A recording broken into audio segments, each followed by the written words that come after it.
Info is a magical power, and knowledge is in the hands of Allah, who is the possessor of knowledge. As much as it made us taste, made us smell, made us feel, it communicated to us, "Let your admiration for me grow as you read." As I immerse myself in reading, I humbly request your respect for my presence within the system. When you perceive me alongside the presence of DNA, trees, and mountains, the sheer magnificence of the system is revealed. Moreover, the nitrogen in the air, intricately intertwined with our lungs, serves as a poignant reminder of the delicate distances, balances, and angles that define this extraordinary system's harmony.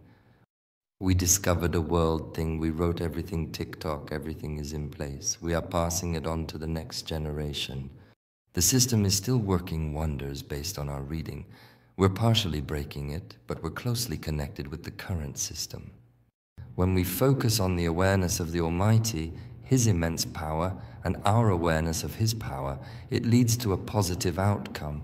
Such an individual becomes more humble, acknowledges their limits, and feels indebted to Allah for the knowledge He has imparted, as knowledge is an immensely precious treasure. You have given me the potential to learn, to know you with your knowledge and wisdom. I could have been blind, meaning even though a mosquito has highly equipped and advanced systems that cannot learn, it does not have the ability to understand its own senses, eyes, feet, wings, and the amazing functioning systems here, even though it uses them.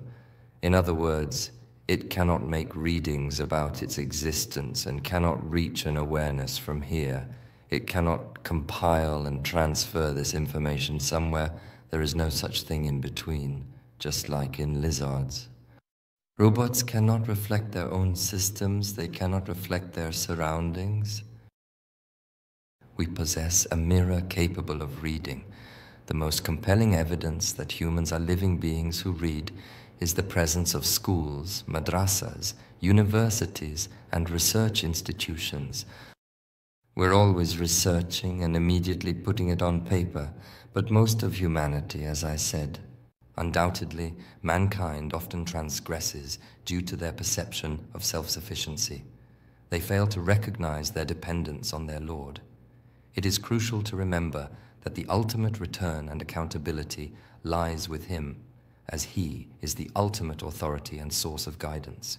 However, it is not the case that everyone establishes a relationship with the power who created and can recreate it, and only a few get to know Him, read and understand everything that has been created in His name.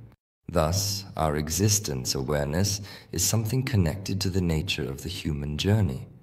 In fact, even our creation is like this. Look, we have ears, we receive data through sound, we have eyes, we capture images. Are we just collecting data? Isn't there a system that processes and interprets the data in the background?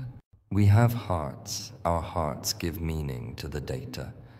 In the brain, these are classified, compared, reasoned, categorized, and a world of processing takes place in the working memory. But the reasoning that will give meaning to the resulting numerical values lead to awareness, and related to the Creator is happening with our heart as our virtue. We are such creatures, and there is no one like us around.